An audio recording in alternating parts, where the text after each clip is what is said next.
I mean, I think you've got this desperate grasp on technology and this grasp on science, and you don't have a hand left to grasp what's important. George. If I had to No, choose between a George. tumor that got me here and some flash of light from an alien craft, I'd choose the tumor, I would, because it's here, within us.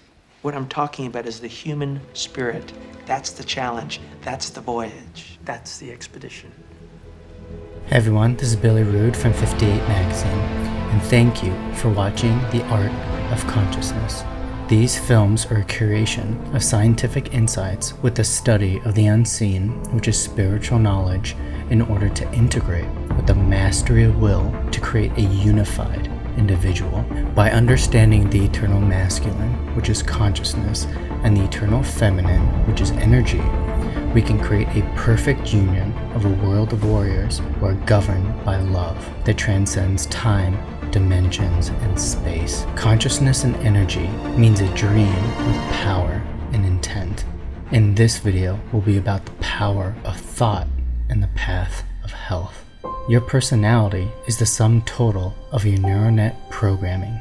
Emotion is the hormone reaction to that neural net personality. You have a brain personality and a divine director experiencing that neural net in this quantum field of energy. So everything you experience in your reel, your movie, your reality is held together by your brain personality, by your divine director. We can make a choice every day to wake up and see the body-mind personality or see your divine director, your spirit.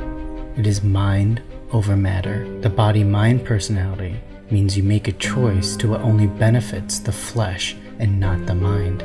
Your divine director and your spirit is the power of your mind over matter. And your ego personality creates for self-glory and uniqueness, separateness, and only tells you things that benefits the self. Spirit is an individual, but blends without shadow. When we are born, we downloaded a map of the soul that says this is what you haven't learned. This is what you need to complete. These are the gifts of genetics you will have in modeling this map. So we are body specific to our frequency. It is specifically designed to have the mind that meets the challenges ahead and turns emotion into wisdom in accomplishing your journey. Thought is a memory of consciousness, like a photograph. Inspiration comes from spirit and freezes the stream of consciousness in the brain and maps it. Thinking is a series of holograms in the brain created to flash in the frontal lobe. The brain thinks in symbols and holograms and not language, and we are the programmer. But is anybody home? Thought is a hologram we hold by the force of our will. Your divine director is the Lord. Energy is the servant.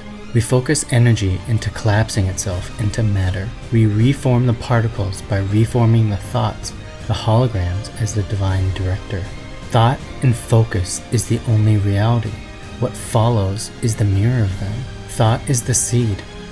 Energy follows it through form, and a master becomes aware of every thought and only looks in the direction of their wishes. And the picture in the frontal lobe is your movie screen. Your neurons are the crews and the thoughts. The thalamus is the guardian at the door, your producer, and the subconscious is your divine director that approves and sends it to the body to experience. The mind is the first reality. The body and the physical is the second. You send the image to your frontal lobe.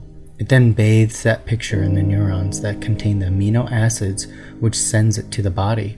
Every nerve ending in the entire body is sitting in the brain, in the neurons, like a negative on your movie screen. What you project up here, the divine director then shines the image holographically and then sends the information to the body to experience. Make the mind the primary reality. What you hear in the mind, you neurologically and neurochemically heal in the body. If you don't heal it in the brain, you are never going to heal it in the body.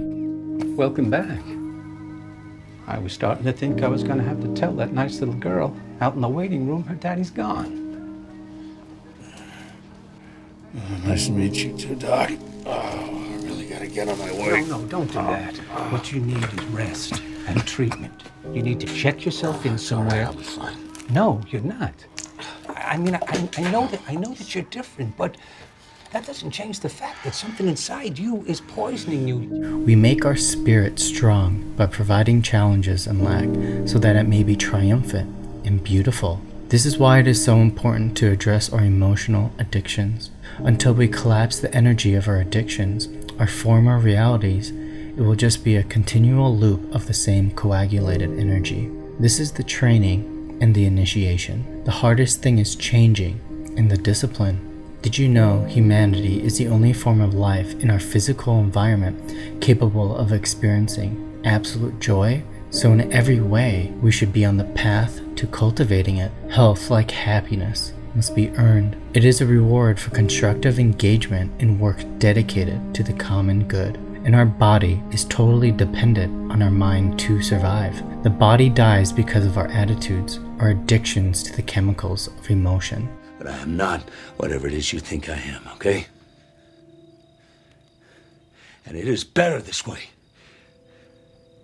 Because I suck at this. Bad shit happens to people I care about. You understand me? Then I'll be fine.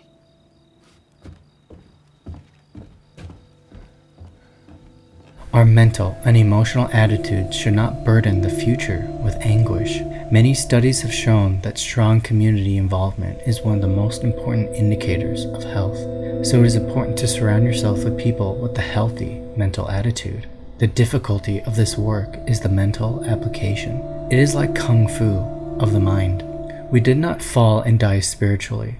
We simply got out of harmony with life, and this resulted in all the difficulties we see in the world today. People suffer because they are looking outside of themselves for everything, for healing, happiness, abundance, love, peace, and evolution. Material prosperity is not the measure of soul growth. To seek life from the material world is to lose it, because the things you buy are your armor to cover your fear. Things you own end up owning you. And life is about progress, not profit. And progress is determined by the kindness and quality of our expression. Only when we descend to the plane of necessity and expediency do we begin to disobey our inward sense of what is right.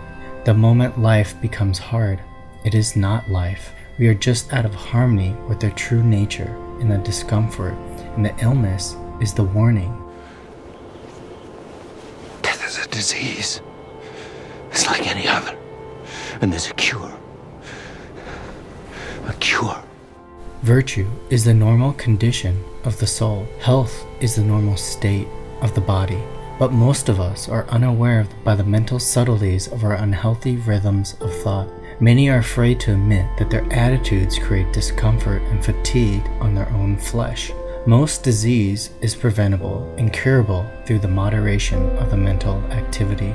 Disease is a physical manifestation of an evil disposition, which is the disease of the soul. These evil dispositions are when our mental state falls short of normal tranquility. These abnormal mentalities spring from mental bondage to some unhealthy attitude, or as the ancients termed, an unreasonable passion or frenzy. These emotions rot at our bones and flesh.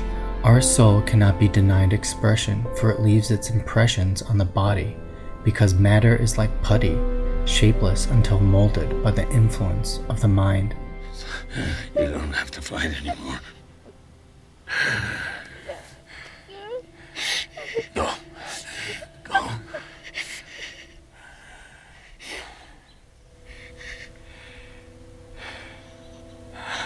Don't be what they made you.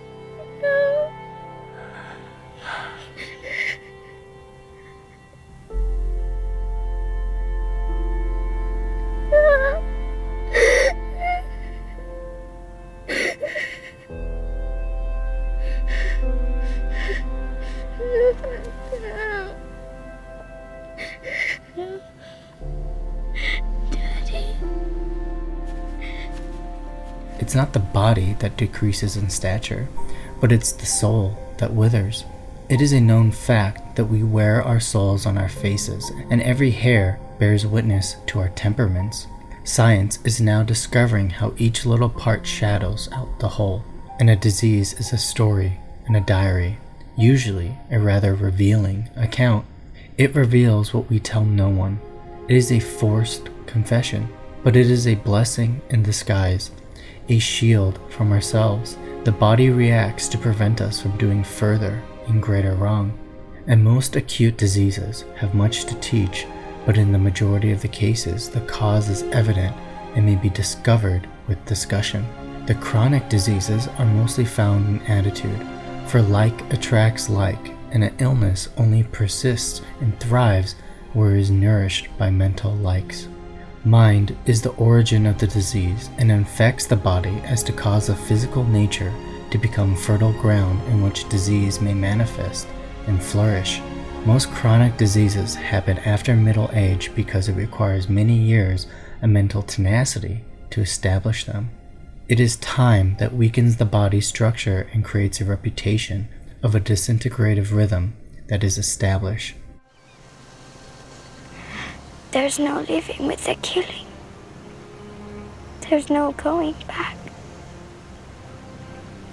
Right or wrong, it's a brand that sticks. Now you run on home to your mother. You tell her everything's all right. There are no more guns in the valley.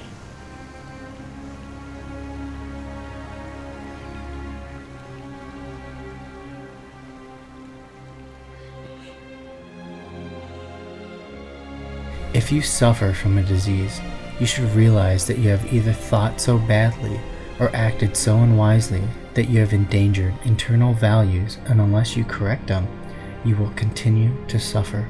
In psychoneuroimmunology is the study of the healing effect of the mind of the body, or mind-body medicine.